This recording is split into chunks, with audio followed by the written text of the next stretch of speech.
Blap chat.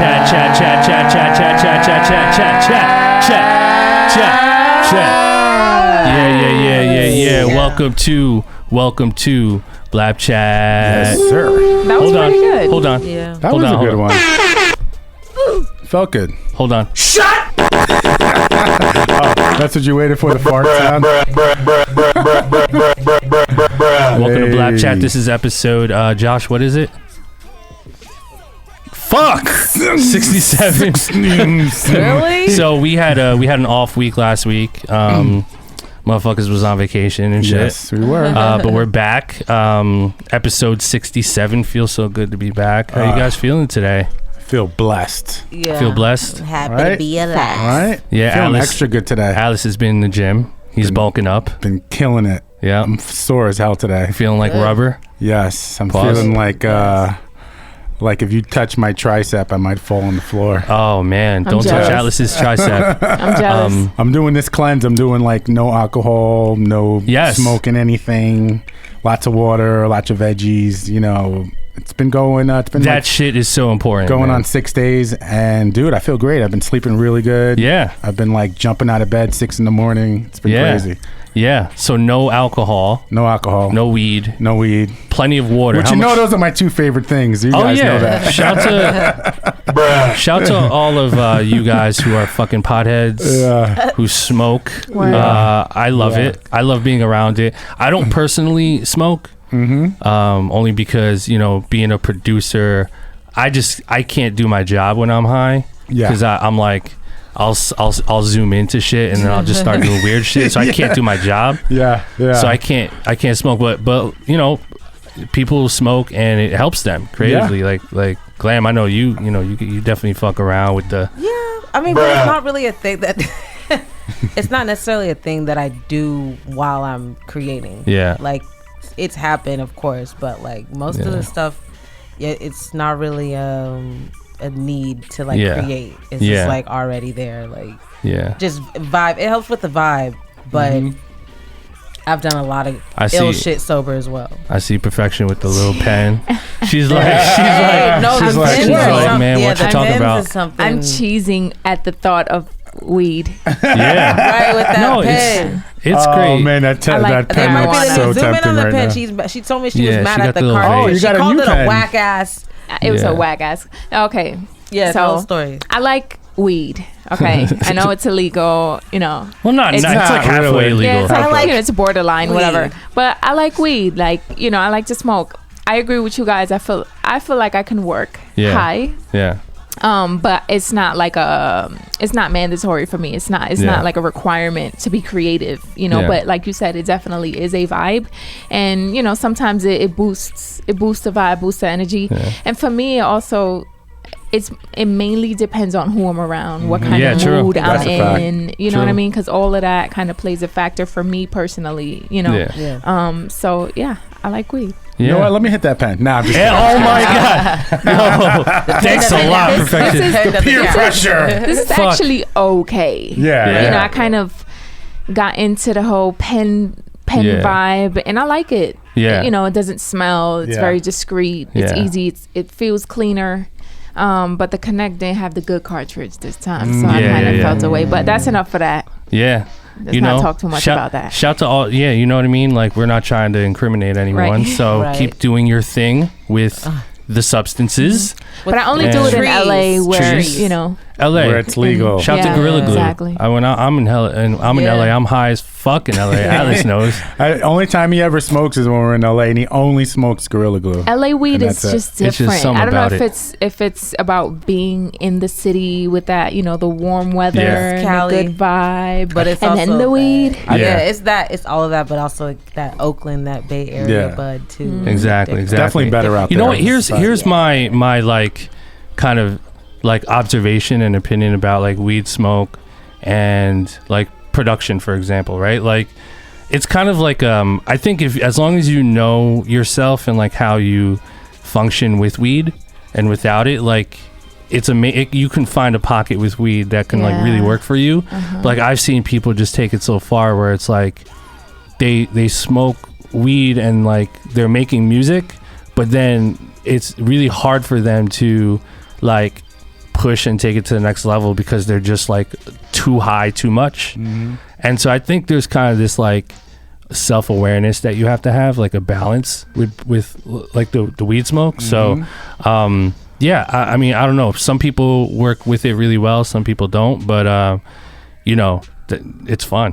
That's just like it's fun, but like you know, how much is too much, you know what I mean? So like perfection, like when you smoke, you know, like obviously your tolerance is like probably way higher than like the average person. Hell like, no, actually really? no, my tolerance has gone down like drastically over the years. Word. Even with like, you know, drinking, like I don't you know, people make fun of me, especially my guy, because like I will sip the same drink for an hour and he's like, you still there? And I'm like, why am I rushing to do it? Why do I need to rush that? So how do you like balance, you know, like smoking and then but then also to like balancing like, you know, having to do like regular shit that you feel like you would be able to execute without smoke, you know what I mean? Like in being like clear-headed, well, not even clear-headed, but like, well, it's weird for me. Again, it, you know, it really depends on the mood I'm in. You know what I mean? If I'm in a good positive mood and I'm feeling energetic, like that's just gonna boost it for me, you know. And I say this all the time, like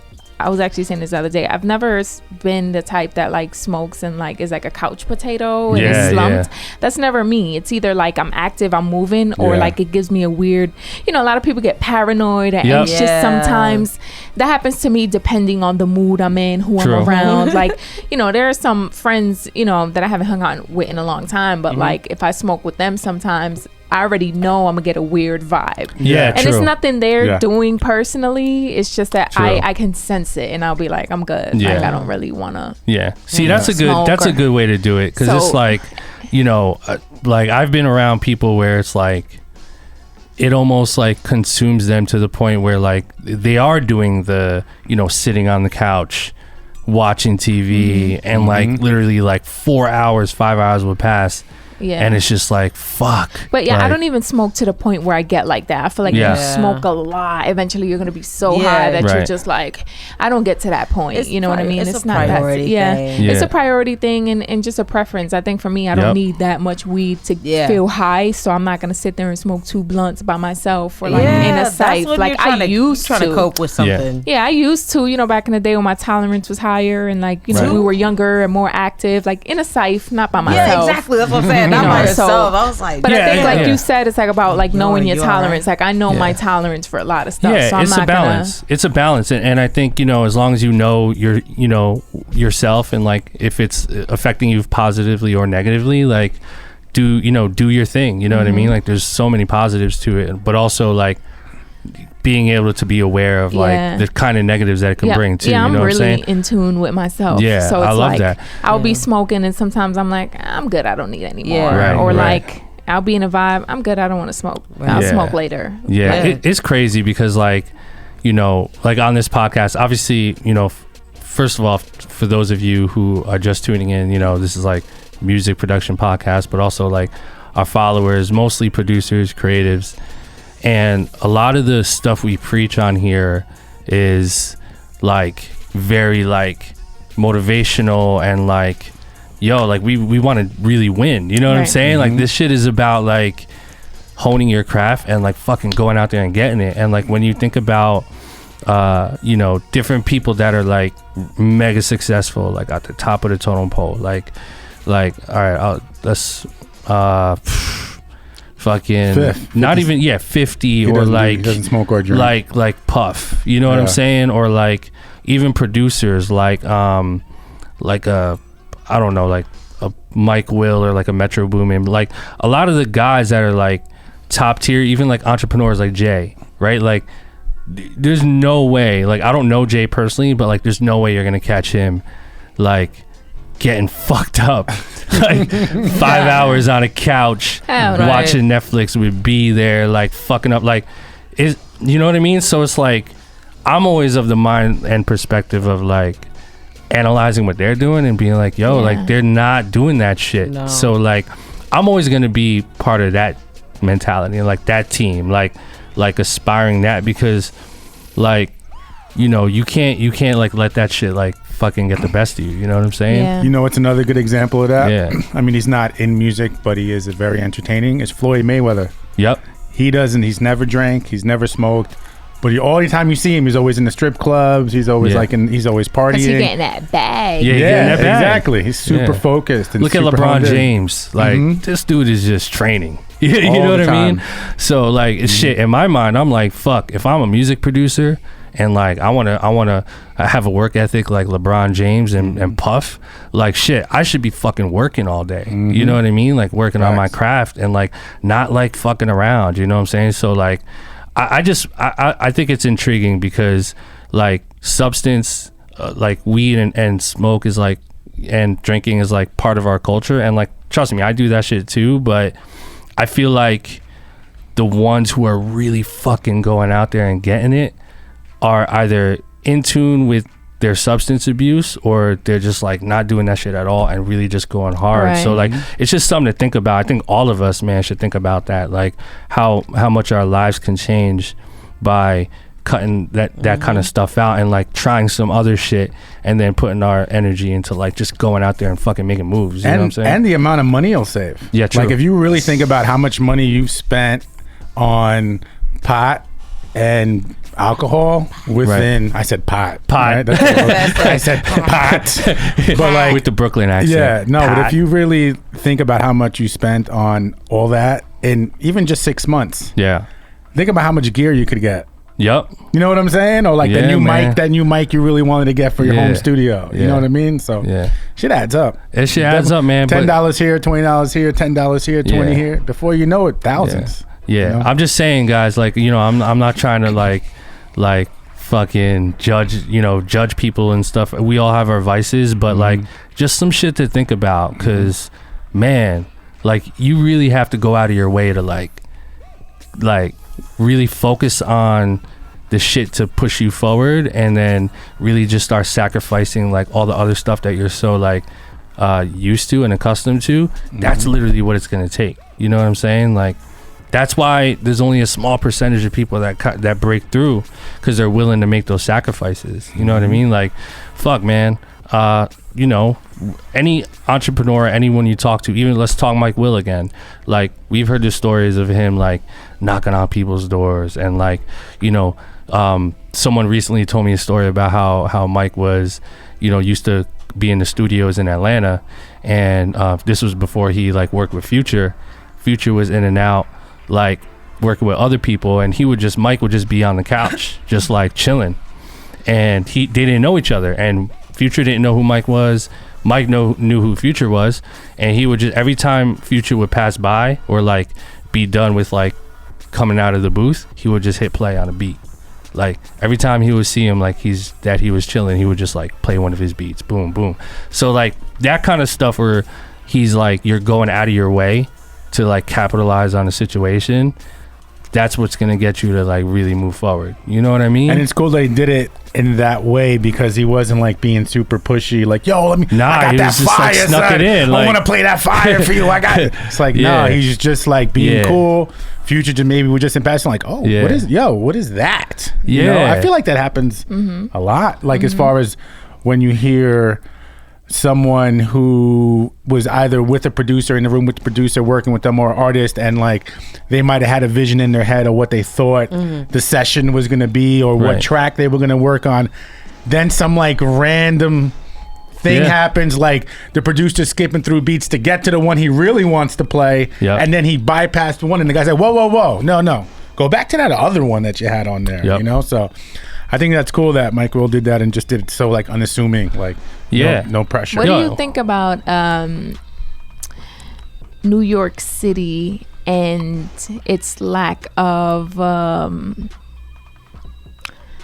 trying to figure out how to say this, but like I feel like when lack of good weather. Fuck. Yeah, lack of good weather. But I feel like, you know how a lot of people always say there's like no like New York like artists making like New York sound. They're just like making a stamp for New York. Like, you know, we have New York artists. Yeah. But like when you use examples like that and you talk a lot about Atlanta, you know, you have like a lot of I got the answers. Producers that are Call like, me Sway. I got the answers. you know, you have like, it's, I don't know, I feel like it's more of a community. Like everybody's like, they want to win together versus this is in my New York, thing. it's like everybody wants to compete against each other, which that's great. Everybody wants to be the best. But I think that kind of like keeps everything and everybody separated where you can't. I think it goes, this is my opinion on this. I think it goes there's two main reasons. The first reason that I think is like probably the number one reason is exactly what you said. Like there's no community out here.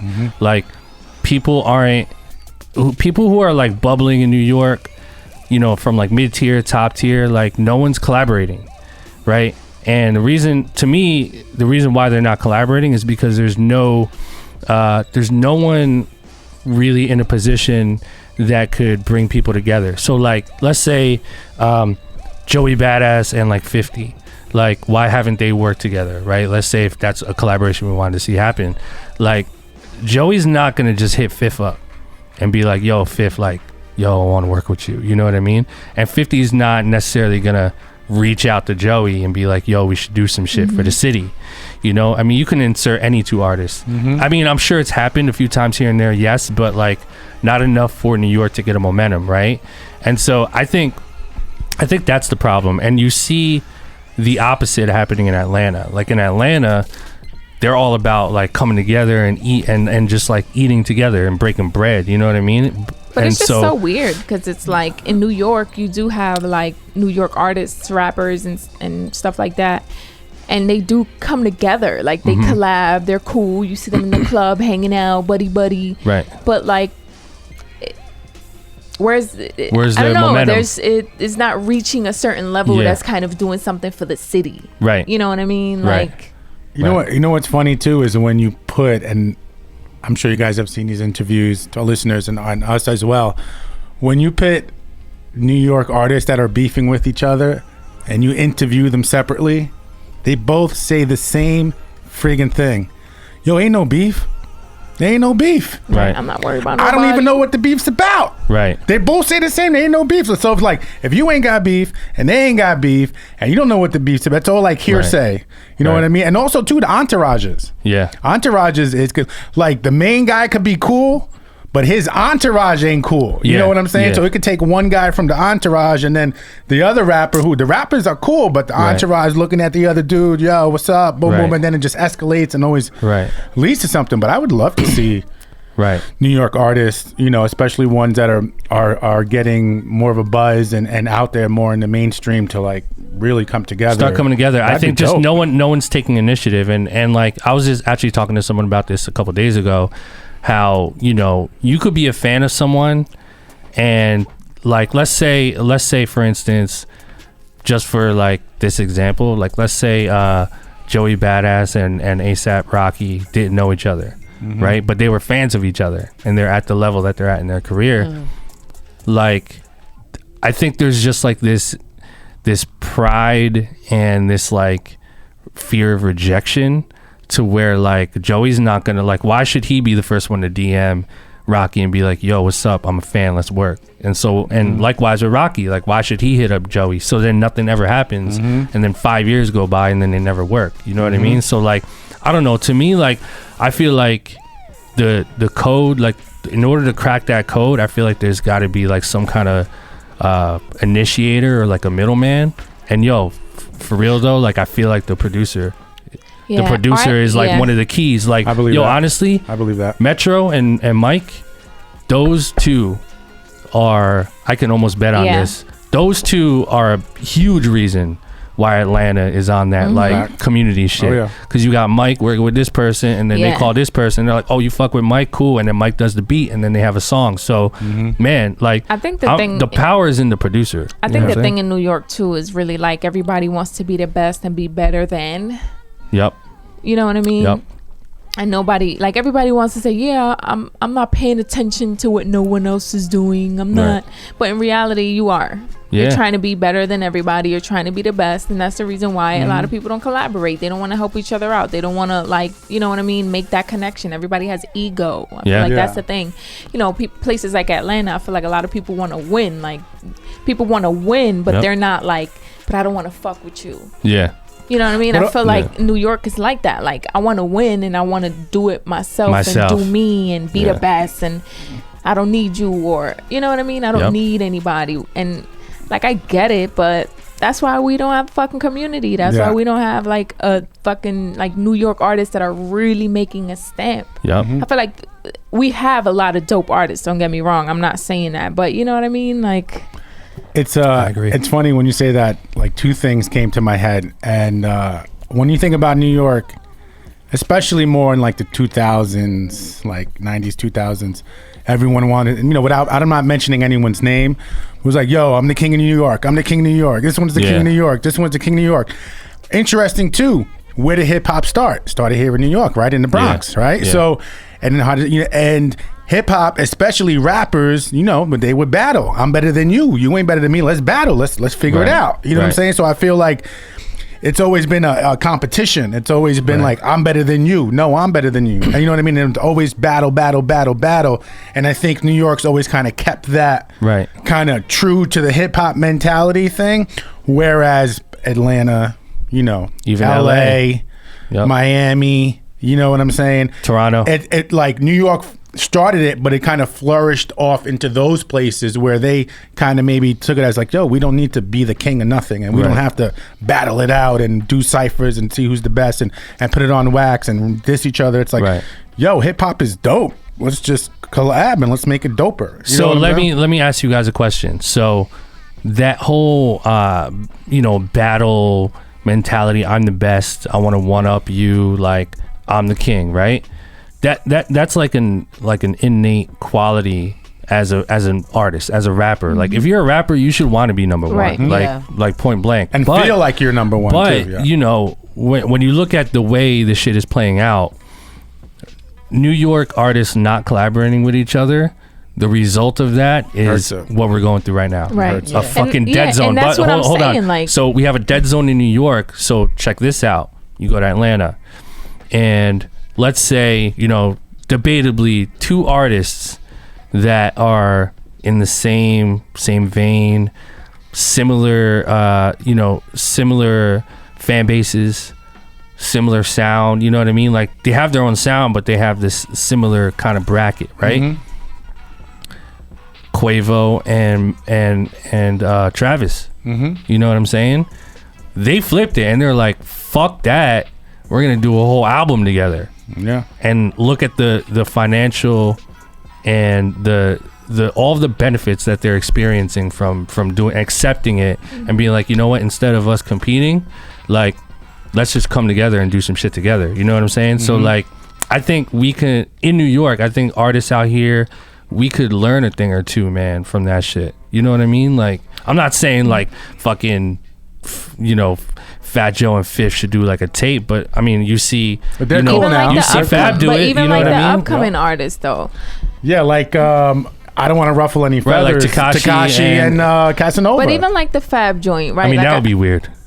But it would be. It would be. Listen, no. Listen. I don't think it's crazy. I'll be honest. I don't think it's crazy. Yeah. I would love to hear a record with the two of them on it. Why not? Yeah, that'd be interesting. Why not? Or like, I think because they have the same energy, like that's the what same. They're both like, you know what I mean? Where's the boy Cap G from? Where's he from? Cap G's he's not from here, nah, right? he's Mexican, and I think he's from Atlanta. Is he from Cap G? Yeah, he's from Atlanta. I just feel like he's in LA too. I think he's LA. I always thought he was LA. Yeah, I think he lives out in LA right now, but yeah, you know, I'm not saying motherfuckers should start doing collabo albums like left and right, but like some kind of just do a track together, tracks and like support with each other. I agree with you, Perfection. Like, it would be great to see that shit more in New York. And even like the Fab and Jada thing, like, you know, I love Fab and I love Jada, you know, but even like that tape they came out with, I didn't hear it having too much kind of like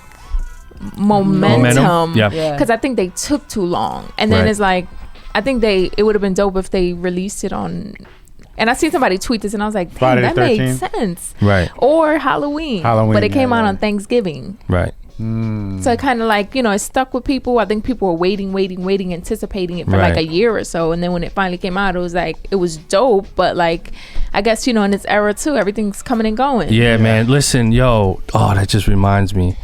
Preach. What up? Preach. Preach is here. Preach.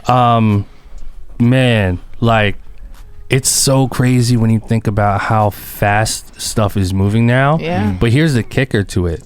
Yo, everything is banking on social media consistency. Yep. Literally everything. You saw that article. TRL is no more. Like, TRL is like out the pay again. Yeah, they're about to cancel the show. Really? Here's why. And shout to Yo. Nobody's watching TV. Shout to Yo at DJ Booth. Like, and when I read this article, it really just put two and two together for me in my mind and confirmed like the shit I already knew. Like, in the like late or early 2000s, late 90s, TRL was like this big thing.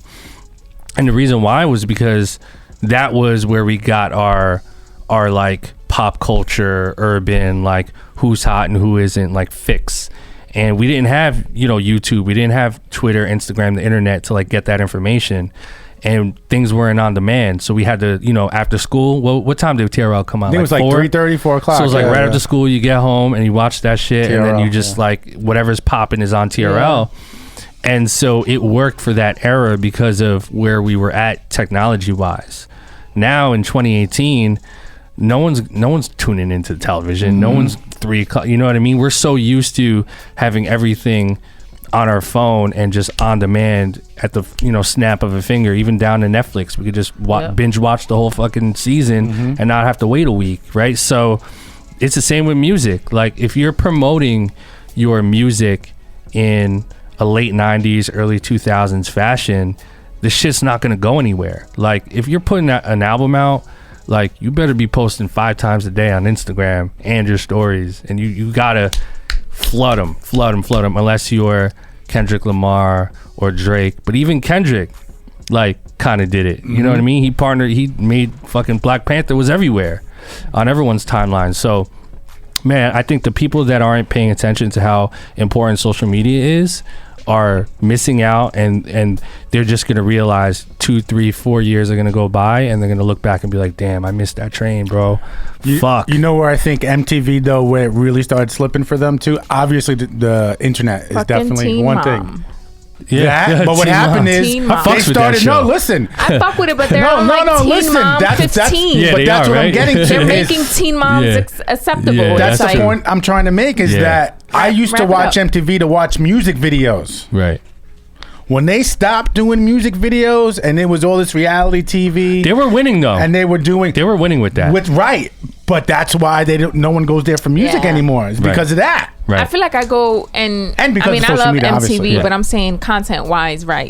Stuff that they've put out. I feel like it is a lot of like reality show kind of thing, and I think it's because there was a moment in time that reality shows started to become really big, right. You know. But I agree, it's like once the music aspect, left, everybody's attention started shifting. It's like, okay, cool, these reality shows are kind of cool, but then like like a lot of networks, if it starts becoming too scripted, you kind of catch on and you're like, all right. Like even with Teen Mom, I think when they first came out with Teen Mom, it was a good thing, because it showed the lifestyle and how difficult it could be, and that kind of helped people in a sense. It taught little girls like, okay, I don't need that, right?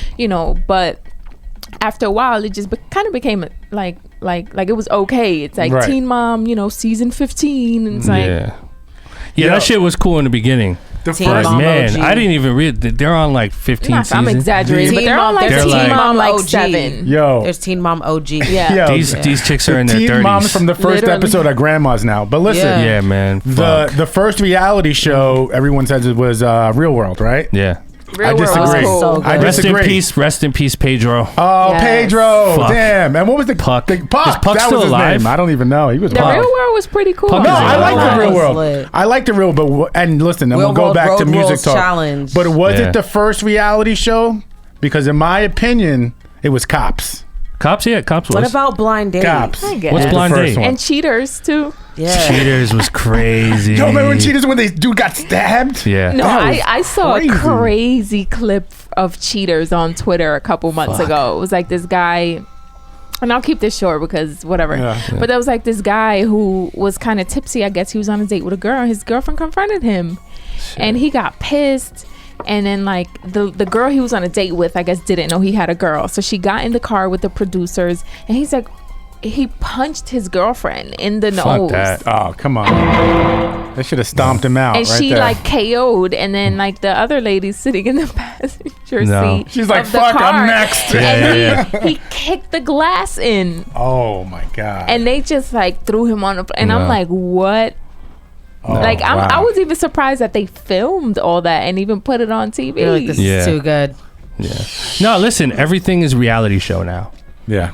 Everything. Do you think that's? I think Everything's Cheaters is storyline. real though, right? I think like Cheaters Nah, and they Cops. I think You think they're fake? Cheaters is real. I think so. And Cops. You never Cops fucking no, pretty Cops real. is definitely real. Yeah. Cops is real. You never know. You Yeah. just never know. You don't ever know. You just never know. After listening to, I love listening to Joe Rogan podcasts, and when I listen to that, I just question everything now. Yeah. Listen, speaking of podcasts, podcasts are the wave of the future. Voice, Yeah. like having a voice is fucking everything. Video. We've spoken about that Video too. Video is going to be the but way even everyone's more gonna so, consume it. even more so, voice. What I'm kind of realizing, because people consume podcasts when they're driving, when they're on the train, they're on the headphones. True. Audiobooks. Like, man, you got to think about how powerful that is. Like, audiobooks, like just the power of listening. And there's so many mediums still in 2018. There's all these mediums, opportunities where we just want to listen to shit. Like, you can't always just like watch YouTube. No, you're right. You know what I've been doing, and you guys might make fun of me, but I think it's really cool, and it's been working for me. That and Those chalupas. no chalupas. I'm on my health kick. But what I've been doing before I go to sleep, I go on YouTube and I'll type in an audiobook that I'm really interested in listening to, and I'll just put it on and just go to bed and listen to it as I'm laying down, like going to sleep, and I'm just listening to all this stuff, and I'm just like visualizing, then I just fall asleep, and then the next day when I go to sleep, I'll go back to like as far as I could actually remember in the audiobook, and then I start there and do like the same thing. Yeah. Which is kind of interesting. You should try it. It's pretty They're just pretty putting cool. you to sleep. Yeah. I like that. It's fun. I like that. Fun You have your things. incense going too. Actually, I have a little meditation. I don't have an incense. I have the pause. What is it? The water. It's like bubbles and the vapors come out the top. Yeah. The oil shit. And then you put the oils in there and like, dude, that thing is oils. awesome. Yeah, shout to the oils. So good. Shout to oils. Guys, Shout so to I have oils. this. I have this. Shout to all the oils. And by the way, don't take that the wrong way. Like talking about the whole weed thing. Like go nuts. But like Jay-Z doesn't smoke weed, so if you want to be Jay-Z, right. That's a fact. you know what I'm saying? Don't do that shit. Fact. So I'm, you guys know I have this this blog on DJ Booth. Yeah. So I have my own weekly column on DJ Booth called Mind of a Blap God. So I write a blog every week on djbooth.net, and and we put it out every Tuesday, and it's just shit that's on my mind. You know what I mean? Like obviously stuff that is related to music creation and production and like having a career in this stuff, all that shit. And so my latest entry was 12 most important pro tips for becoming a successful music producer. Now I hate titles. Obviously that's like a clickbaity title. Like I hate that shit, but I basically just wrote down 12 bullet points of just some shit that you want to think about and keep in mind if you're trying to really pursue this production shit, so I want to go through these with you guys and like ask your opinion, based on just kind of like from your experience and stuff like that. So let's dissect this. 12 pro tips for becoming a successful music producer. Obviously there's a million, but these are the 12 that I fuck with. Number 1, ask yourself why you're doing it, right? So everyone has a reason, everyone makes choices, and those choices are entirely at the discretion of the individual. If you're doing the beat making thing because it's actually fun, don't stop. Fun usually starts off as a hobby, and it's always healthy for us as human beings to do things that make us happy. That hobby could very well manifest into a serious career if you play your cards right. If you want to continue to create music out of pure joy and you're content with that being a hobby for the rest of your life, that's fine too. If you're doing the beat making thing to make money, find another career, because that shit not gonna work. And finally, if you're doing the beat making thing because you think it's cool and everyone else is doing it, and you discover that you're not even really that passionate about it, then you might as well quit now, because it's gonna end up being a complete waste of time. So what do you guys think of that?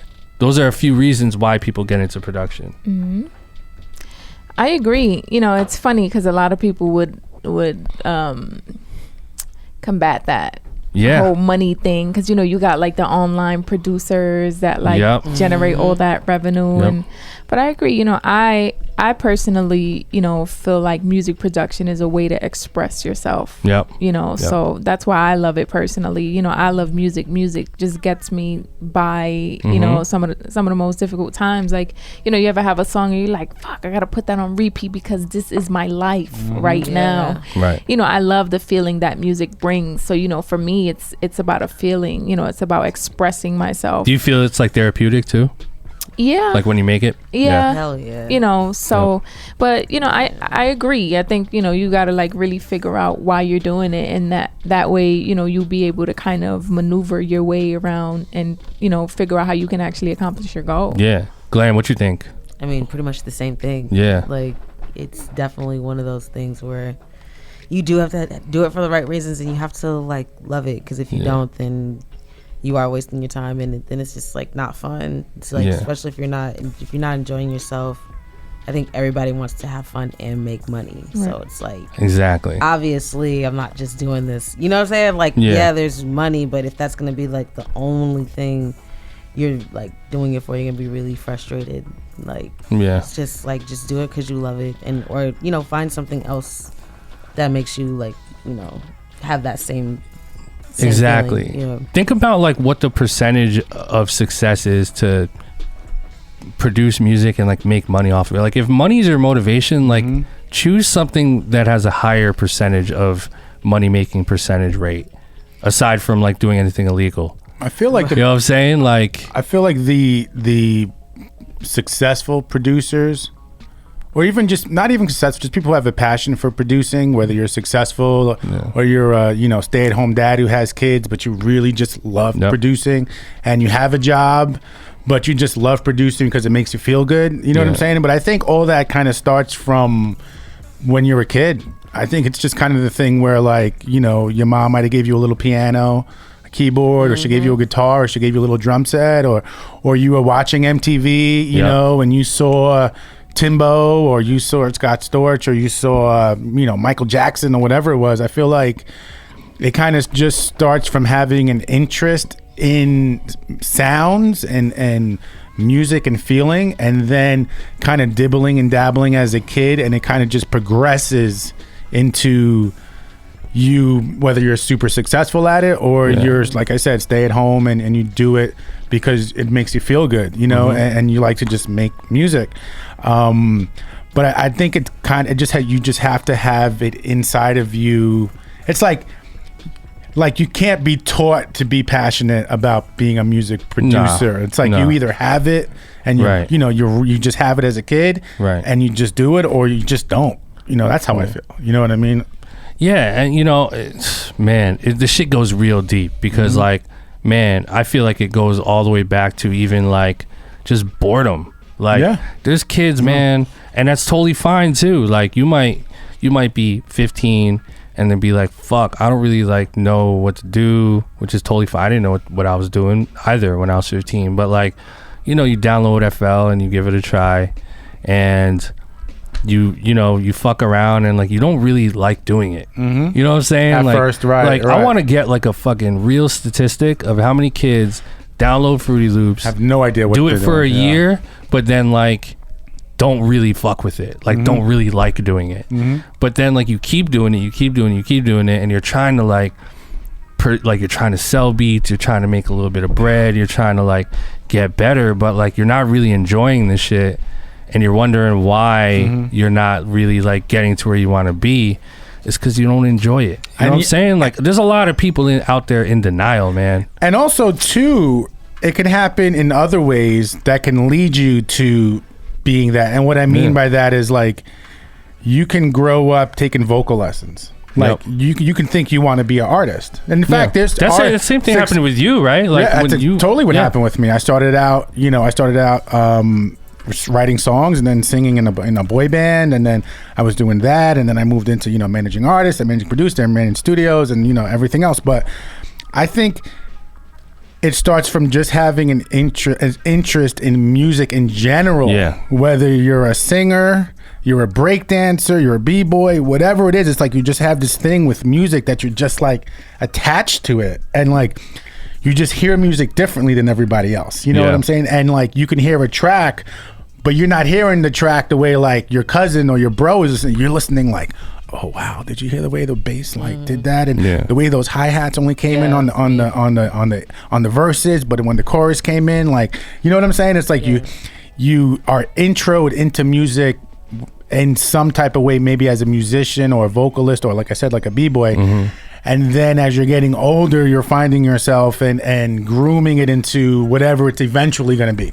Right. You know what I'm saying? And it can be a producer. It could be, I mean, you can go from singer, b-boy to producer, or from producer, b-boy to rapper. You know what I'm saying? It's like you just have this passion for music, and you're trying to find yourself in this musical journey. Exactly. Which is super fun to do. Yeah, it is. And you got to allow yourself some time too. Like I always say, man, like my number one like you can ask a million fucking questions, and the one answer that really only matters is do it, give it a try. Like go ahead, fuck around, and like if you like you love music but you don't really know like what exactly to do, like try producing, try engineering, try singing, try rapping, like push yourself and go for it, and like you'll know, you know what I mean? Like no one can tell you like what to do or like what you should be doing. It's like you'll know. Like you might end up, not to cut you off, Phil, but you might end up finding out you have a passion for licensing music. That's what I'm saying. Or for publishing, or for like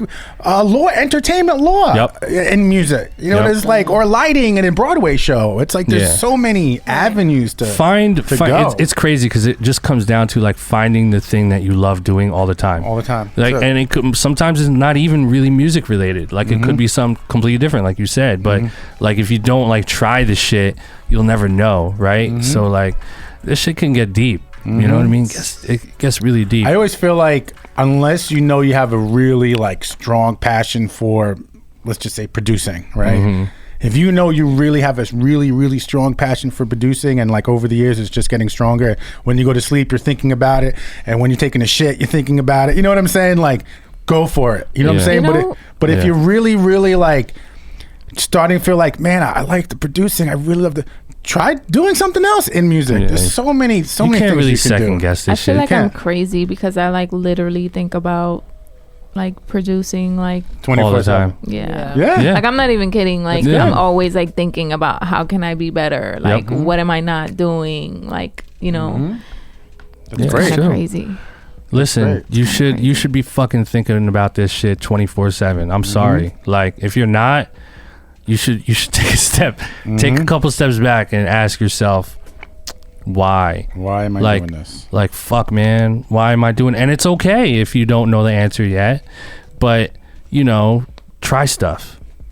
Even like engineering, man. And I hate to keep jumping in stuff, but like you could have been a producer one day and then you just started learning how to mix and master, and now you're like this crazy dope engineer. And you're still kind of producing in a way, you know, because you are affecting the outcome of what the record sounds like, even though you didn't like program anything, but you're still involved in the process. I feel like all engineers should tap into producing, and I feel like all producers should tap into engineering. Exactly. I feel like producers should be a rule. I feel like not all producers, so that please don't kill me, but I feel like producers think they can like engineer, mix and master their own stuff, and like mixing and master engineers think they can produce like like the record maybe a little bit. Just like basketball, too many hats. Too many hats. Like ballers trying to be rappers. And yes, that's a horrible. I don't think that transition has ever really worked out. No. Basketball players to rappers. Players trying to rap. Hey, Shaq. Bruh. Shaq has got bars. Shaq fool, baby.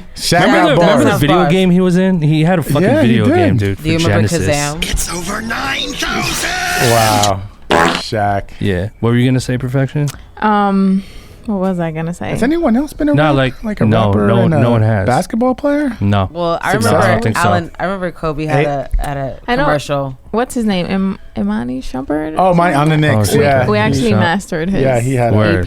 Shout to Shump though. Yeah. Shout to Shump. Man. I miss him on the Knicks. But what I was gonna say is that like I tapped into engineering because I figured like when I first started doing production, I figured like my beats would sound better if I understood the concept of mixing, of what a reverb is, what EQing is, you know what I mean? And then I tapped into it and I learned a lot. And I mean, I'm not like a great mixer because I don't, that's not my focus, but I know enough to make my shit sound decent. Exactly. It's crazy. Glam, let me ask you something. Like you're like an all around, like you're just a beast to me. Cause like you sing, you rap, you produce. You also engineer your shit. You learned how to make beats. You didn't have anyone teaching you. Like you were just like, and you started at an early age. So like when you found out that like music was your shit and then you started doing it, like what were those first moments like when you were like, fuck it, I want to write a song and sing on this, like, and then like, damn, I don't have beats. I'm gonna start learning how to like make beats or whatever. What were those early feelings like? What got you to motivate you to do it? I was scared. Yep. That was what it was. I was scared because my best friend who was making all my beats got signed to So Def at the time. And like in my head, he was like gonna be busy. He's gonna be doing mad shit. And I was like, oh, damn. Like I just quickly I was never like comfortable, but then it was just like this urgency all of a sudden. Like I always wanted to learn and I always wanted to make them. That the want was already there, but the like actual motivation maybe to not do it so quickly happened had he not like went through his situation. So then I naturally started I think my financial aid. I think I said that on one of the episodes. I bought a keyboard with one of those, just like a. Wait, shout out to those checks. Yeah, I went to the shout out to the government. Checks. Shout out to the government for once. For that. For that. Fuck you for everything else. Yeah, I was like, fuck you for everything else. But I went and got a keyboard from Guitar Center, and then I already had my friend. He installed the same program, which was Reason, because that's what he learned from. That's what his brother used. So he learned from his brother, and then it's like I kind of shadowed him in some ways, but I never saw what he was doing. I never really knew, so I had to get in there myself. And it was like I thought I was gonna be making like fire immediately. Like I thought I knew what I sounded like, and it was really hard. Like shopping around and realizing basically what you're doing is looking for sounds that complement each other, and then putting them all on one thing, like together, and like watching basically all of them bouncing off of each other, like, and I was doing that at an early, like at the, even at that time, but not really realizing like that's what it was and why it was so difficult. So then it was like kind of how you have vocabulary, it's like sounds too, like you start thinking of other sounds, you start listening to music differently. So that's when it was though. Like, but you took initiative. You took an actual initiative and said, "Fuck, I have to learn this. I'm gonna just go ahead and do it." And it wasn't. Is it because you want? Is it because you wanted it so bad? I wanted it so bad. It's not a thing where it was like, damn, like I have friends back home that like when they want to write and like they want to write or they want to do not even write. They want to do like film and shit, but then they don't realize a lot of that part comes with writing. Unless you want to bring in a team to write, you had to do it themselves. And he was just like, damn, like I want to do that, but then I gotta do this. I was like, if you gotta think about it like that, you know what I'm saying? That's like off. It's already bad. It's like you gotta think about, you know what? That's I want interesting. This is what it's gonna take to do that. Like you that's have to look at it that way. That's interesting because every single producer, artist, writer, whatever the fuck, if you're creative, I've noticed that the ones who are really good at their craft just fucking love this shit so much. So I'm gonna implore you guys to do something. All my producers out there, next time you collaborate with someone, a rapper, a singer, another producer, before you collabo with them, ask them one question. Ask them why they're doing this. You know what I'm saying? Like, if a producer came up to me and they're like, yo, Ill, like, I want to collaborate with you, I'm going to ask them why. Why you want to collaborate with me? Oh, you know what I'm saying? Just want to, like, want to build, I want to, like, build, fam. Like, right you see my vision? Like, I want to, you feel me? Like, I just want to get my name out there. Like, get my name out there. I want to build, bro. I want to build, Nah, we're not building. But, you know, and don't get me wrong, I'm not going to say yes every single time. But if I ask you, like, yo, why do you want to work with me? And they say, yo, man, like, I love this shit, man. Like, I love the way you do this. I love pause. Like, I love, you know what I mean? Like, I love this. I love this. I fucking want it. I love this shit. I would be way more open-minded. Rest in peace to your mentions after No, listen, fuck you guys. That shit ain't gonna work on me in general. I like that. But in general, though, like, in general, my belief is that I would rather build with people who are built off of that foundation. That, like, I fucking love this shit so much because I know that they'll work their ass off for it, and I know that they've already done the groundwork of getting, you know, to their craft. You know what I'm saying? Dude, I love that. Next time I get a DM or somebody emails ask me them why, and they say, yo, can I send you this track? I'm just gonna say, why? Yes. Why? Yeah. That's it. Why should I listen to it? Why should I listen? I like yo, that. dead ass. And if they give me like a real, like, yo, I just love doing it, man. Like that. All right. I probably shouldn't even say yes. Yeah, not gonna say yes. Yeah. Let me just see how they respond to that. But I like that a lot. I'm gonna try that. Listen, like that. if you guys, anybody, disclaimer, you see me on the streets, you see me at an event, and you ask me to collaborate with you, you know what's coming. I'm gonna ask you why you want to collabo with me, and I already have made it 100% clear that you can't buy an Illmind beat. Like 20 racks. I seen that comment. 20 racks. You ain't got 20 racks. Even if you did, I would probably still say no. But if you do have the Yeezy Desert Rat yellows in what size? Size 10, I will collaborate with you. If you get those to me, DM me at Illmind Producer. I currently have 9 people that are working towards getting me the shoes. So I'm probably gonna have around 9 pairs of the Yeezys if all goes well. So I'm trying to just collect them. So if you want to collaborate with me on a beat, be the 10th, or if you're a rapper and you want an Illmind beat, okay, get me those Yeezy Desert Rats, the 500s, the yellows. They're not out yet. Some people have them. Size 10, not 10 and a half, not 11, not 9. I'm not doing shit. I'm not putting any effort into it. You get them. They need to be in perfect condition. Like, damn. Perfect condition. Show me a picture. I'll give you an address to address it to, not my home address, and we are going to make that exchange. I just want the shoes. Yo, if I get those for you, Illmind, you owe me a whole day at the studio. Oh man, no! Right. We gotta. First of all, I've been trying to be like, yo, when are y'all pulling up? You guys don't pull up. Yo, lies and trials and tribulations. Set a date. Ill. Just make sure when you get them, just make sure they're real, bro. Nah, this is what we're gonna do. This is what we're gonna do. I can't tell the difference, but I'm sure people out there can. This is including all 9 people that I'm currently finagling with to get shoes to me. Yeah. When you get them, you come to New York and you're gonna bring them here to BLAPCHAT. Hey. You're gonna bring them to BLAPCHAT. I'm a size 11 and a half. Just throwing it out there. I'm a size 9. If y'all wanna by get your perfection, what size are you? And boys, 6.5. All right, okay, 6.5, 11 and a half, 9 and a half, 10. And you're gonna bring it here, and we'll get you on the air, and we'll talk to you. You know what I'm saying? So if you're a rapper or you're a producer and you want to fuck with us on that, go get the yellow Desert Rat Yeezys. Shoes. Okay, bring them here. We'll invite you here. We're in Brooklyn, New York. We'll invite you here one at a time, and we'll get on the mic. You know, and we'll chop it up for 10, 15. You know what I'm saying? I'm still waiting on that chef.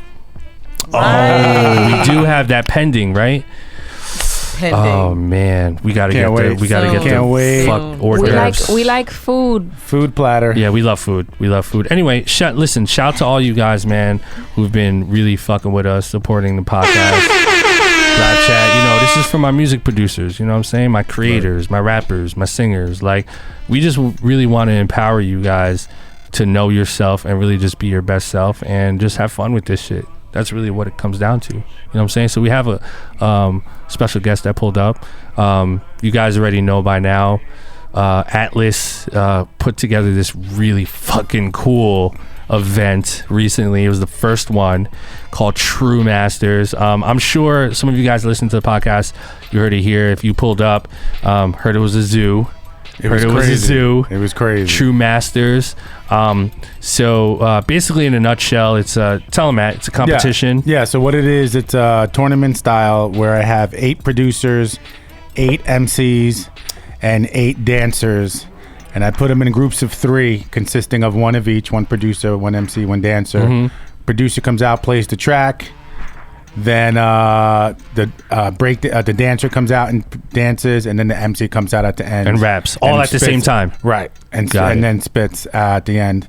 Wow. And then I have another group comes up, and then the crowd picks the winner. And you know, we did the first one, and there was a rainstorm. Go freaking figure that day. Mm-hmm. Wow. But we still had like almost 200 people show up. Amazing, which was crazy. And this was at what venue? At Drum. So it's Drum, New York City. In New York City, yeah. True Masters, and that happened when? That happened March 1st. March 1st. So how do you choose the contestants? So the way the contestants are chosen. You like that little move? I was like, contestants. And you did a little wiggle shoulder wiggle. Yeah. You know what I'm saying? Actually, all the contestants were handpicked by me. There you go. So everybody was super fire. Like everybody who was on, all 23 people on that show got a phone call from Atlas the Plug. Like, yo, I need you for this. And they all pulled up. That's fire.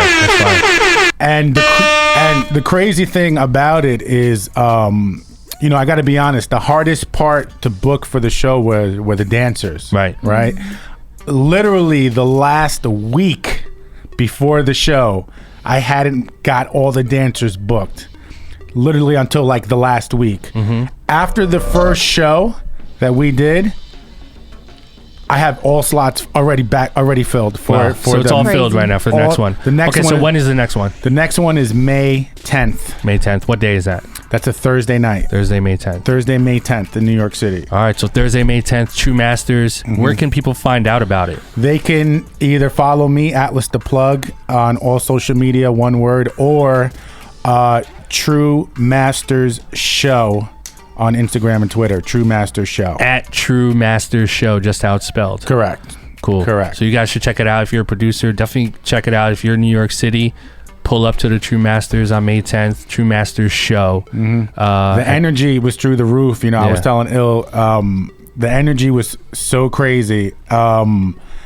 People were comparing it to Nick Cannon's Wildin' Out and Eminem 8 Mile. And just like put those together. And that's what it was. I mean, it was crazy.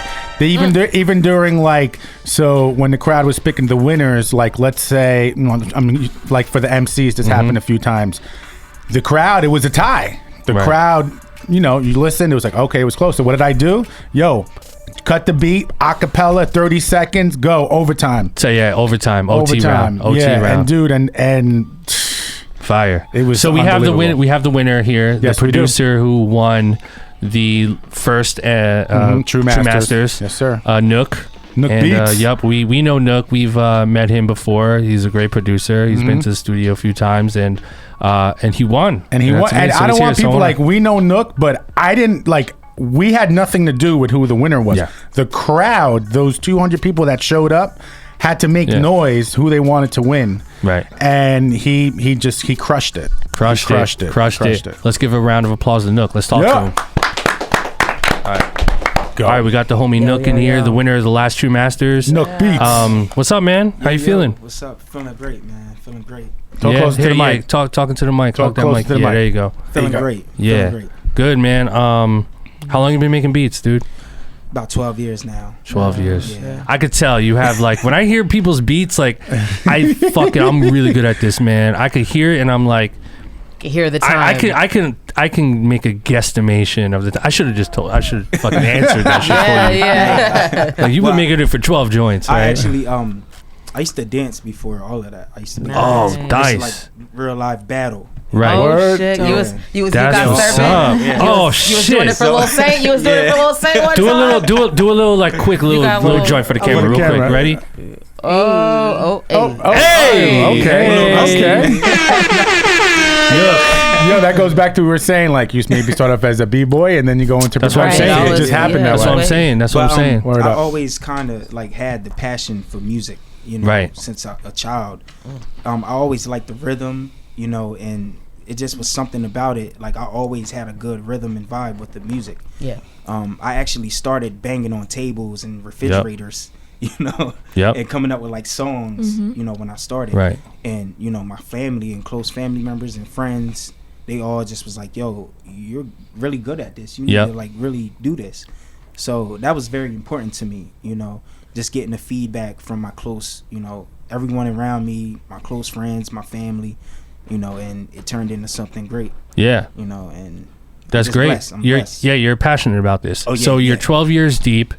Your beats are really good. By the way, Thank you. Like you have really, that means a lot. got knockers. From you, bro. No, I ain't shit. I'm just saying that your beats are really good at this point. You do sound like you're like a 12-year kind of guy. You know what I'm saying? So you've come this far. You're collaborating with people. You're from Philly? Jersey. Okay, you're from Jersey. That's right. You're from down Jersey. in the South Jersey. In the South. So like Egg Harbor or Jersey? Yeah, Egg Harbor. Well, okay.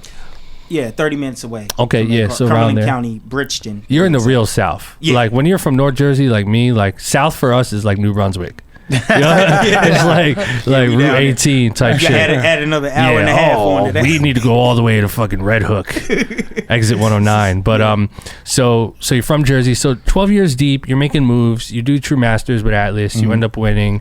I see you. You know, you're definitely active in like the beat battle scene for a few years, like High Standard. I see you at those. So you know, obviously you've come to this point. You're investing in your career. You're really, you know, trying to just get in the mix of everything happening music production related. Obviously you're here. So you know, at this point in your career, obviously I know you probably have so many other aspirations, but what's like one challenge that you're kind of like experiencing right now? Right now actually I have an artist that I'm like working with, like locked in, you know, and he's already seasoned, like very talented. He's been doing it for years just as I am, but the challenge is we are coming up with our own sound, but it's working. You know, we're making it work, and people are starting to pay attention and love it. You know, so shout out to PT Starks, by the way. All right, PT Starks. Yeah, shout out to you. How'd you find him? Well, I Standard. I had a showcase. I knew him years before, but I say about in 2014, I did a showcase in I Standard in Fontana's in Brooklyn. And they came up to perform, and that night, one of the records I played, he actually was like, bro, I need that record. Yeah. So from then on, you know, just when he sent the record back, the chemistry just was crazy. You know? I was like, yo, we got to keep this going, bro. And, you know, from then on, about 8-9 records in, we like, yo, we got something here. Yeah. So you're building a real chemistry with this person. Yeah. And that's something we always preach on this All the podcast. time. Like build artists. Like the best thing you can do is just build with 1 or 2 or 3 people you really connect with, and it sounds like you're doing that. So, you know, seeing that you've kind of come this far, you're doing some artist development, you're meeting people, you're going to the I Standard, you're going to these beat battles, you've met a lot of great people. So first question I want to ask is this a full-time thing for you now, or what's your deal? Yeah, yes, it is. Word. I actually just quit another job. Hey, I had. okay. Well, you know what? This is wait. This is for your old job right here. Fuck off. You know what I'm saying? Yeah. I mean, you know, at the end of the day, this is what I love and what I do. This is in me. So I feel like I have no other choice. Like this is what I've been doing for years. So this is what I gotta do. You're betting on yourself. Yes, exactly. And life is a gamble, you know, and only what we can do is, you know, maneuver through the situations and, you know, try to get the best outcome of everything. But as long as we knowing what we're doing and the positions we're in, you know, it's okay, right? I love that mentality. I mean, like I can feel that you have like really good energy because like in the music, you're so into it. And I feel like a lot of our listeners are in a similar position. You know what I mean? Like kind of just on the cusp of, okay, I really love this. Yeah. You know, I do have a job, so I'm kind of like figuring out when the best time would be to like quit my job, pursue this full time. Like, what should I be doing? So like over the past few years, you've seen a lot of progress. What are some of the things that you've done over the past, let's say, 4 years that you feel like really helped you in your career and to become better? Showcases, of course, you know, like battles, showcases, going different places, networking with people. A3C, of course. Just a lot of that, traveling a lot, meeting you guys, coming up. You know, where did we meet? We met. I can tell you. I remember. Where did we meet? We met at DIT Studios. Drawzilla had you and a few other guys playing beats, and I remember I was standing there. And there were a bunch of producers that played, but I remember when you hit play, I was like, "Oh shit!" And do you remember as soon as you got off, you gave me the iPad. I was like, "Yo," I gave him. I had the mini iPad. I said, "Yo, put your contact in here, bro. Your shit was fire." Yeah. Thank you. So you going to the DITC producer event? That's where you met us, and now you're here. Yeah. Again, networking, right? Investing in that relationships, right? What are some other things that you feel like you've done in the past that helped? I actually work with the artist Arab out of Philly. Okay, shout out to Arab. He has a big name or whatever. People know who he is. So like that was like one of my first actual like placements on the Mud Music mixtape, and you know, really getting my name out there. So shout out to Arab, whole OBH. I think that's why I thought you were from Philly. But anyway, yeah. How did you get that though? The placement with him? Well, again, this goes back to my job. I was working at a job. I got laid off from my job for 6 months. You know what? This is to your job right here. That's for them. Fuck off. That's for them. Yeah, anyway. thank you. But this is how I always knew that this is what I was meant to do. I had a job. I got 3 children, by the way. I got 3 boys at home, you know, so I'm a full-time father. Amazing. Thank you. Now, I got laid off from my job for 6 months. And I'm like, okay, what am I going to do with this time? I said, you know what? I entered in the Full Sail University. Yep. I said, you know what? If I'm going to take this seriously, I didn't know I was going to be laid off for 6 months. That was just the time, and I ended up going back. But I thought it was going to be longer than that. So I said, okay, maybe I'm on unemployment for 2 years. I can use this time wisely. They pay for me to go to school. So I ended up going to Full Sail online for music production. And I started doing that. And then my homie, Tech, his name is Tech. He's an engineer out of Philly, Daracina Studios. Shout out to Tech. He's my boy from my hometown. So he engineered Beanie Siegel, Wiz Khalifa, Arab was one of his main artists he was working with. So I used to go up there every day, literally. Like I have shit else to do. I mean, we can cuss on here, right? Yeah, of course. Cool. So I fuck fucking pussy shit, bitch. Pussy fuck bitch. Fuck you, you fucking bullshit ass motherfucking ass shit. You know what I'm saying? Fucker dick. Jerk off. Fucking viewer discretion is advised. Josh, point the camera to me. You know what? You got a small penis. Just fun fact. Anyway, in another note. So what happened was I was going up there every pause. I was going up there every day. I make sure everything is okay at home. Make sure the kids is good. Make sure my kids is good. And all right, now I'm going to the studio for the night, and I'm up there every day, literally. So Ab was in there almost every day too. So it got to the point to where the first time I met Ab, he actually had a video that he just dropped called Ziploc, produced by my homie West Grand, who's also a producer for him. And he said, "Yo, let me know what you think about this video." I didn't even know Ab like that. He gave me his phone, and I'm sitting there watching the video on his phone. I'm like, "Yeah, this is hard." So we all started, knowing each other, like connecting. This is before he heard any beats. Yeah. So 2 months go by, and he heard that. Shout out to Dark Low. That's his homie who's on OBH as well. But Dark Low told him he heard one of my tracks, and Dark Low told him, "Yo, this dude got some shit." Yep. So Ab came back the next day in the studio, was like, yo, I want to hear some beats. What you got? The first beat I let him hear was the Mud Music intro. Wow. There He you went go. crazy. Literally, There he you was like, yo, you like one of the hottest fucking producers I ever heard. Yep. So after that, the chemistry was, That's it. there, and we just started working. It's so interesting because like you're running the marathon right now, and you're in the trenches, and like all this stuff we talk about on the podcast, on YouTube, like all my blogs, all this stuff we collectively believe in, like you possess all those things, and you're like actually applying them, like you love the music. You start at a young age, you do it because you love it, no matter what. Even if you don't make $1 million, like you'll still do it because you love it.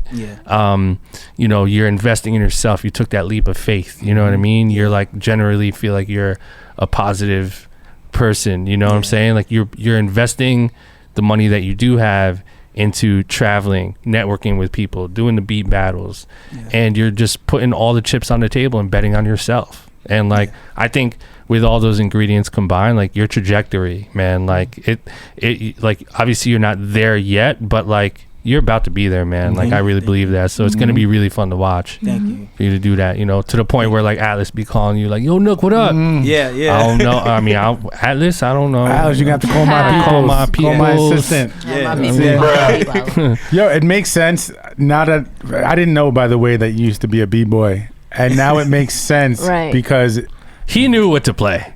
No, it makes sense because when you see him on stage when he plays his beats, this guy has the crazy like air drums. Oh yeah, he's one of those guys that is like he's like performing. Performs the beat. The bass and all like all that. And he gets really into it. I keep it real. While I'm making a track, I'm into it. Like I'm just I feel my music. As producers, I understand.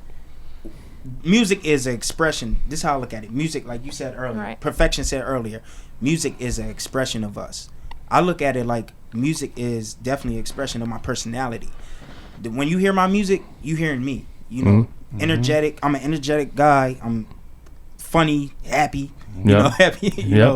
And that's what you hear in my music. You know what I'm saying? Well, all around. I can switch it up, but basically. No, so you make some dark shit sometimes. I be making dark shit too. I'm generally a good guy too, but like I'll make some shit that make you want to murder someone. Oh yeah, definitely. Like them dark shits. But you're putting them dark shits. Pause. You put your personality in the music, and that's why I think it's dope. You do that. Both of y'all do that too. I hear your shit. I'm like every time Perfection like posts some shit on her story, and I see it, and like she's like, I'm just like, damn, like she's super swag. Like you got so much swag. I want to shout my cousin out in the building with me too as well. Ben Beats. I actually started. Shout to B. Yup. I started producing with him. Nice. Like he hit me like before, we actually started producing. We had a Casio. What we started on? Casio keyboard. Oh, okay. Was that the joint? Boss Dr. Rhythm DR5. That the joint with the yellow pads on it, or was that that was the SK, right? The super little joint. Yes, little black box. But we had that Boss Dr. Rhythm, and I used to stay over his house every summer. Like, and that's back when I was dancing as well. So I had actual choreographer classes to go to. Paid, like they was gonna pay me $200 to teach little kids how to dance, and I was only in 8th grade. Wow. I said no. I want to go make beats with my cousin. Yeah. Your mom's like, boy, you better go dance. So that was a turning point. That must have been a turning point. That's dope. And it just was my love for it. I loved it so much, and it made me. I felt like when I'm making a track, I can escape from anything. Like real talk. If it wasn't for music, like R.I.P. I lost my little brother last year.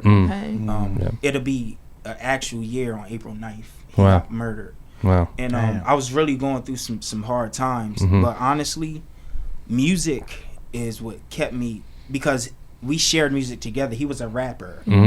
So when it first happened, I just was like, you know what? I just felt like I wanted to just stop it, because he was kind of like my secret weapon. We talked about everything, what we were going to do and everything. So, that was heavy on my heart. Yeah. And then I realized, I said, hold on. I can't just stop. Now I have to honor him. while I'm doing this as well. You know, and I know he wouldn't want that for me. So exactly, man. He listen.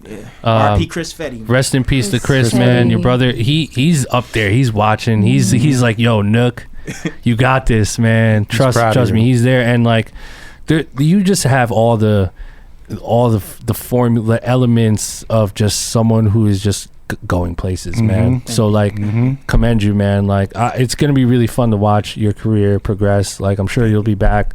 We'd love to have you back, but just man, keep making them slappers, man. Oh, like, definitely. Just this shit is really, really good. We have a I'm flying into Austin, Texas tomorrow for South by Southwest. Tight. I'm see what I mean, guys? He's going to these places. Get up off your ass, paying his own money. Fucking invest in yourself and start going to these places, man. Like Nook is a perfect testament to someone who's doing it and it's working.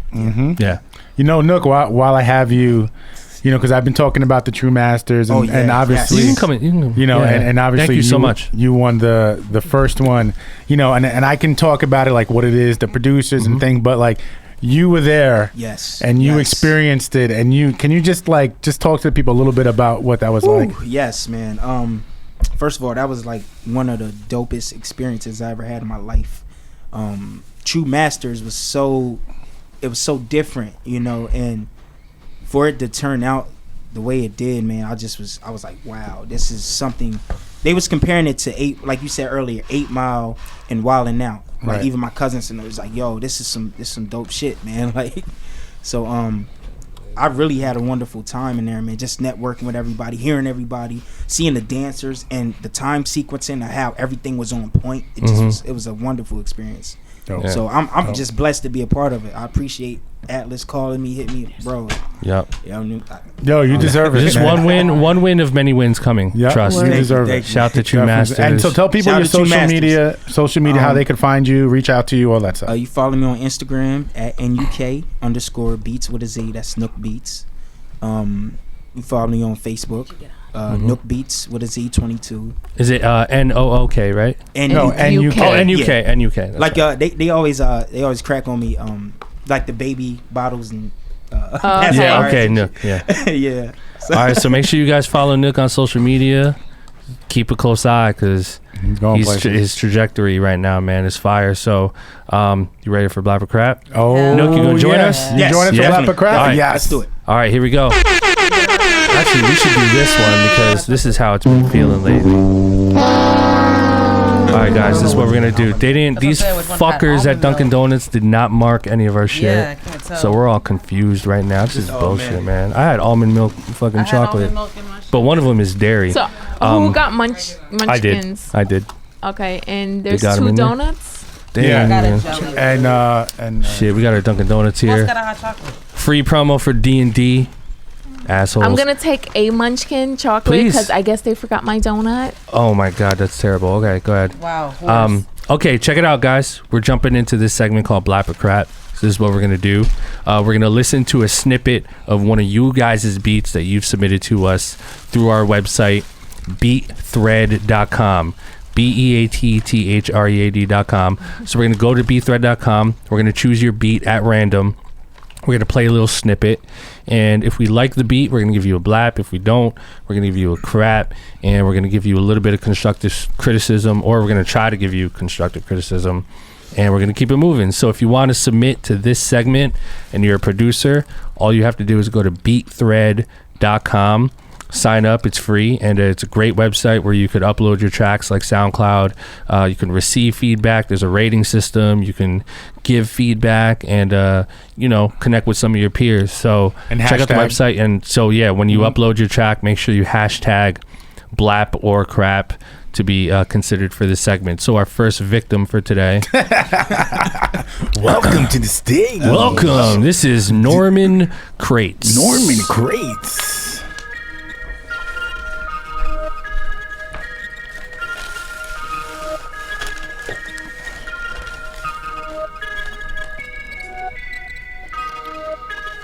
Come on, bro.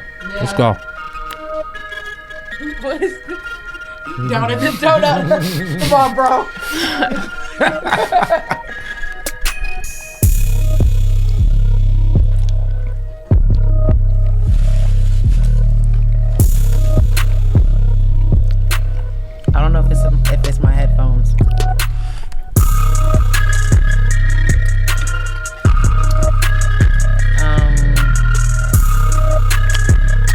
No, my donut. donut chewing is louder right now. That's what I said. I thought so. Come on, this beat kind of needs a little. Hoes, drugs, bitches, sluts. I like the drug. I like the sugar. Chocolate donut. That's definitely Chocolate donut. D&D. That's the ad-lib with the reverb on it. D&D. All right, man. Fuck, bro. Damn. Norman Crates, man. That was so BET Uncut. Yeah. All right, so I'll go first. Let's go. I'm gonna crap that. Oh, surprise! Really? Surprise! You guys surprised? You know what's interesting? In the beginning, the intro, I was like, okay, this potentially can do something. No, potential. It's potential. I feel like he was gonna say potential for a second. I wanted to. I'm so used to it. Is that chocolate? I'm gonna try that. This one? Yeah. So what happened is like that intro, which I thought was a little bit too long. I probably would cut that in half. And then when the beat came in, it was like a different sample thing that came. It kind of like took away from me. I wanted that like intro to lead into the beat just like super hard. I wasn't crazy about the way he was trying to like build it up and just build it, and then like everything came in. I think I would keep that first initial sample part in the actual, like when the beat kicks in, just keep that in there and just rock with that. The other synth thing he did was cool. Maybe keep that for a bridge kind of at the end. And I'm not sure if he's mixing, he's probably mixing this on headphones where it sounds like probably really good on his headphones, but I think he needs a sub and needs to get it really mixed, because right now it's like super muddy and it's kind of like all over the place. Super low too, right? Yeah. Alice, I'm surprised you got in depth with that. Oh, well, I'm good. I'm a new man. I'm not, no drinking, no smoking. It's all about water. What you guys think? You know what? Let me just go. I'm keeping mine short, man. Everything Atlas said. Oh, there you go. That's it. All right. On He to the just next basically wrote a paragraph, so Same here. I'm gonna agree. Yeah, I agree. I liked it. Can we do this all the time? I That was agree. cool. Yeah. I'll say the kick was a little too loud, and I think he needed to bring the snare up more and the kick down just a little bit. Okay. Like you said, it was a little muddy. The bass could have been, underlining. A little more bassy. I agree. Yeah. True. All right, our next submission. I always love that chew. Pause. Fuck Why you. are you just pausing to chew? All right, here we go. There's another. Wait, well, real quick. Challenge. Producers, I want you to sample this. Make a beat. Post it on Instagram and hashtag BLAPCHAT. Here we go.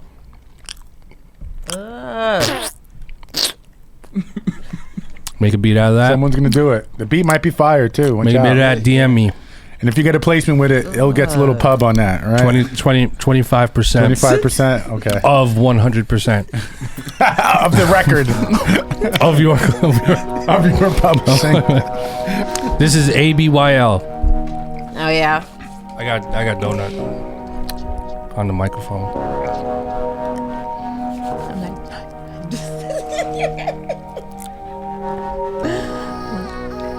Can we turn it up a little bit? That's cool. Exhale. Those vocals.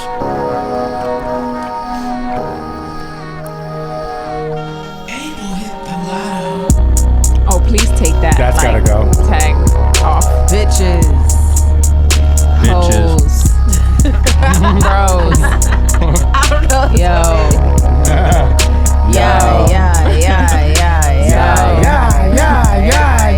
No, you can go Post Malone on it. No, I would go melodic. I don't want to say what you want. I'm going to Dunkin' Donuts. Motherfuckers don't sugar. I got the hose and I got them hoes. Hey. Y'all got the hose, y'all got the hose. Brown paper bags.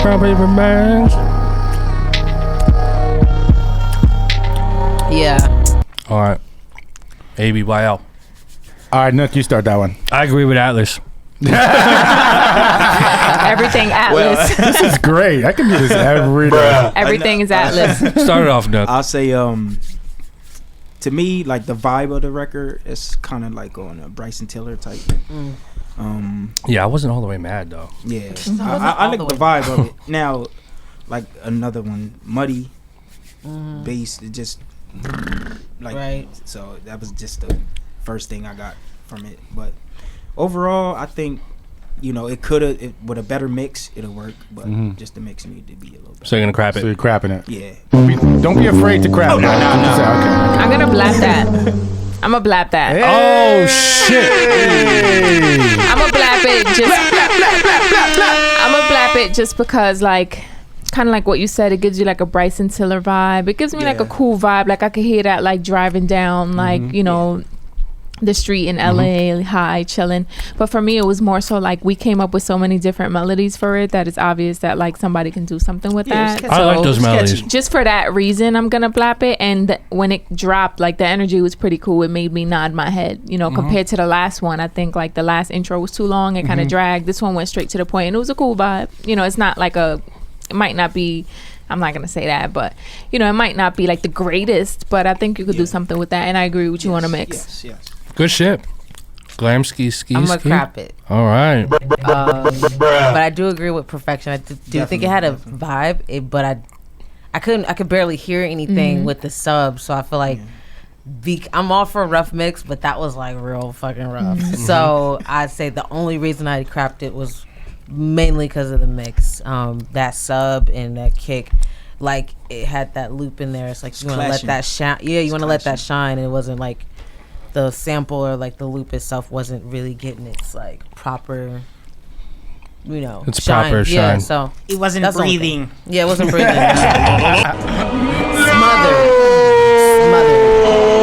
Atlas? So that's I like it rough, but that was too rough. Do you like it rough? Oh my god. That took a left turn. Oh, thank you. Perfect timing on that. That took a left turn. Yeah. Earl's back. Oh, hello. All right. So the bass, the thing that killed me besides the mix on there was the bass notes. Like in the beginning of the track, it was like the bass was hitting that same one note, which is okay. But for me, I think if the bass kind of moved a little bit more, it gave it a little bit more dynamic in the actual track, because everything was like boo, boo. It was like long, like elongated. Yeah. So if the bass kind of moved a little bit, then it probably would have did a little bit more for me, and I might have blapped it. But I have to love it to blap it, so for that I'm gonna crap this one. All right, there you go. I'm actually with Atlas. Like, I think this beat has so much fucking potential. Really all does. you have to really do is just alter that note a little bit, like the 808, and then like this shit is ready to write to. Like I mean, listen, guy, I have melodies for days for this. Right. Like, I mean, that's Bryson Tiller could be all over that. Yeah. That's what it is. Okay, Hill.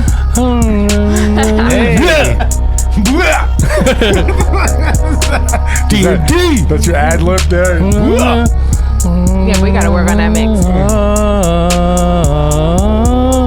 See how that snare is just like piercing too? It's like yeah. Right, That shit's way ready to out write to though. Yeah, it's true. All right, our last submission for today is Artificial Intelligence 94. Damn. That's a long name. So long. Yes. Oh, I one forgot word. to say too on the His last real one. name's What's up? What's up? I Pause forgot it. to say on the last track. Yeah. Take out that producer drop in the. Oh, yeah, take the drop out. Tacky, very tacky. That was kind of Take weird. the This guy Listen should to this track, call himself bitch. Artifish. Yeah, Artificial. Intel. Artificial. Artifish. What is it? Artificial. What is it? Artificial intelligence. I'm done with 94. him. Artificial. Here we go. A lot of like minimal shit. Yeah. I'm not mad at it as long as it's done right. I like this already. I like this. Yep. I vibe with this.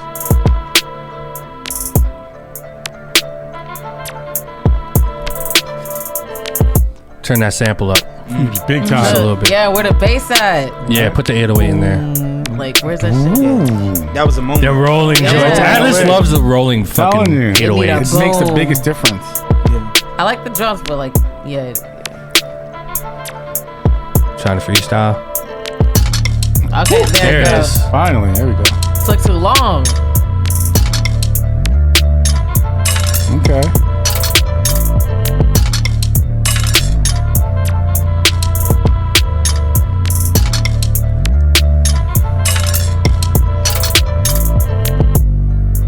Hey. Damn, we didn't go Hold on. there. I think that has potential, man. I really did. When that bass note switched and you said A, I was waiting for like, I was like, okay, now the bass is going to do something else, and then it just completely died out. And did nothing. All right, because I'm really picky with my blaps, I'm going to crap that shit. But it wasn't really, it wasn't the worst. Like, I feel like that shit could be really, really great. It just sounds unfinished. Yeah. Like, just go back in there, raise up that sample, like 2-3 dB, and like really go harder on those 808s. Like, this is one of those joints that needs it. Like, I like the minimal. Maybe start the song 8 bars without the 808, but then like keep that 808 in there. I think the 808's really gonna drive that. So right now it's a crap, but if you go in there and tweak that and just finish it up, you know, finish it off. Pause. I'm gonna crap that as well. It was interesting. I wasn't crazy about it. I did like the I thought the programming was actually pretty good in the beginning. I do agree the 808 should definitely came in earlier. I was really intrigued though when the 808 hit that like different note. I was like, oh, this is dope. And then it literally just hit the note and then disappeared. And that was it. We never saw it again. So I think when you hit that note, you should just follow it with something else, because it just took me somewhere like that could have been a blap if that note did something and it kept going and then like everything else came in under it. I think that would have been really, really fire, but has potential. But I'm gonna have to crap this one. All right, there you go. Glam's like, I'm gonna crap that. Glam's face right now. Another crap. I definitely think it has potential. I think it's cool. I agree with you on that. When it disappeared, it kind of like the vibe kind of dropped. Such a nice note too. It's like, I think it does have potential. Yeah. Potential. But what's like? I wanted to ask you guys that too. Like you mentioned, like very minimal. What's too minimal? Because I feel like I forgot what producer. It was a notable producer, and they mentioned that the other day. I forgot what I was looking at, and they're like, they like very minimal beats, and they like to give artists that, so that way it could start a vibe, and you know what I'm right to. And I remember, you know, when we did Cigar Talk with Swiss Beats in Miami, he told me that too. He was like, that's why he would have nominated Ooh as like, you know, the best instrumental of 2017 because it was so minimal. And I was, you know, that was interesting to me because, you know, Swiss Beats is he's a fucking monster. He can make whatever he wants. So the fact that he thinks minimal is better, I think a lot of people agree with that. But, you know, even sometimes when I'm doing beats, you know, a lot of people are like, oh, that's too simple. Add this, add that, add this, add that. But when you hear shit on the radio, you're like, it's the same thing. Yeah, no, I think here's my take on it. Here's my take on it. Minimal is what you should always go for. If the goal is to get vocals. If the goal is to place a song or get vocals on it, minimal is always the way to go. I feel like as long as you're making a track and it's minimal and it evokes enough emotion in you to like feel something, then I think that's kind of like that sweet spot you want to go for. Because then once you go down that rabbit hole of just like ear candy, I mean, we've done it, you know what I mean? Like I still do it for fun, but like once you're just doing the ear candy thing, it's like you're not trying to be minimal. So in my mind, it's always about minimalism. That's so important. So it's like trying to find that balance. Less is more. Yeah, always. I think to add, and I totally agree with what Il's saying. I think to add to that too is there's like a fine line where it's similar but very different between minimal and too easy. You know what I'm saying? It's like it's a very or minimal and undone. Yeah. Well, I think undone sounds undone. You know what I'm saying? Like minimal can still be minimal, but still sound like you can not have that many sounds on there, but it can still sound almost full, right? In a weird way. Yeah, you know what I'm saying? Yeah. So I think like undone sounds undone. Like the ones we heard earlier sound a little undone. I wouldn't say they were. They could have maybe a little minimal. Something it's a fine line. So I think.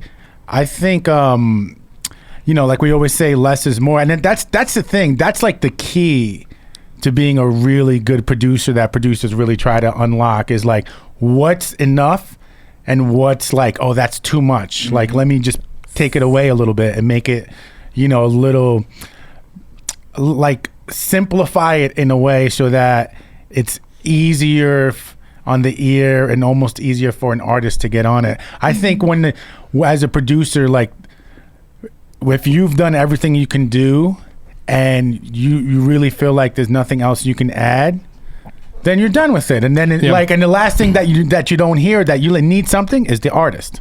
Right. Yeah. You know what I'm saying? The artist is a missing piece. Right. Yeah. I would say that last track, for me, I think the transitions, if it would have had, like some dope transitions, then it would have worked. I'm a crab it as well. Okay. Yeah. There you go. Well, let's end it off like that. Craps all around. Glam, what's your piece, Glam? I like the sample, but it's not enough for me to actually blap it. But I really like the sample. It just had it had potential. Potential. It's just the full Definitely word. had 2 examples of really good beats that have close to no sounds in them at all. Wait by the Yang Yang Twins. Yeah. And damn, I don't want to sing the whole chorus, but it's YG. I'll beat the up. Oh yeah, that joint. It's just a clap. And it's the energy. But even Drake's what's that song? All Drake, all the beats Drake picks are minimal. But there's in such a beautiful way. You know what I'm saying? No. They're so Was it the one where he says, it's the beginning of is it Pound Cake with Jay-Z? Yeah, it might be. It might be. That's literally a snare, a kick, and a sample. And a sample. Yeah. And a keyboard. No, listen. A keyboard. Dope record. Yeah. Yo, and a listen. small little keyboard behind it. It's all about minimalism. And that song is fucking dope. Yeah. Guys, listen, in terms of just placements on top 40, minimal. Everything is minimal. Everyone who's getting placements is doing minimal. Just as long as the shit is driving and there's some emotion in there, that's the game you have to play. Because once you overproduce it just a little bit, they're just gonna skip it. It's lost in translation. Doesn't mean it's not good, but if your goal is placements, minimalism. Yeah. Minimalism. Minimalism.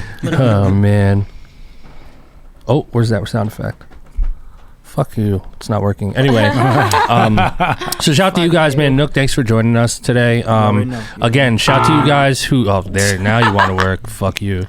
If you want to submit to Blap or Crap, again, go to beatthread.com and join. It's a free membership, and you can upload your tracks and, start looking through the website and start listening to other beats, too. It's a really fun website for music producers and creators, too. So shout to all you guys, man. Thank you guys for tuning in. BLAPCHAT, this is episode 67. Make sure you subscribe to us. That's really important for us. Subscribe to us on iTunes. If you're on SoundCloud right now, hit that follow, repost button. If you're on YouTube right now, make sure you subscribe to the channel and leave some comments, man. Let us know what you guys want us to talk about. Any comments on, what we did talk about. And, if you're really serious about getting me the Desert Rat Yeezy 500 yellows, the yellow ones, size 10 or 9.5 works as well. Let me put that out there. Shoot me a DM on Instagram at Illmind Producer. I'm giving away either a collabo or a beat for those shoes, and I don't want anything else. I'm dropping some merchandise. Yes, I wanted to mention that too. Speaking of that, quick question. So, Perfection's dropping some merch. I have a question though. And you guys have got to let us know on the comment section. I'm thinking you should make like an offshoot part of the merch, and it should say that snare was whack as fuck. Yeah, I've been seeing people asking for that. People have been asking maybe me for like it. Somewhere, like on the sleeve. I don't know where. People have been asking me for it. But I'm not even gonna listen, lie. if you people wanna- have been hitting my DMs and mentioning Hit like us. I will buy that. Listen, guys. I've just been trying. I thought about it, but I want to make it cool. Like I wanted Make to it dope. like.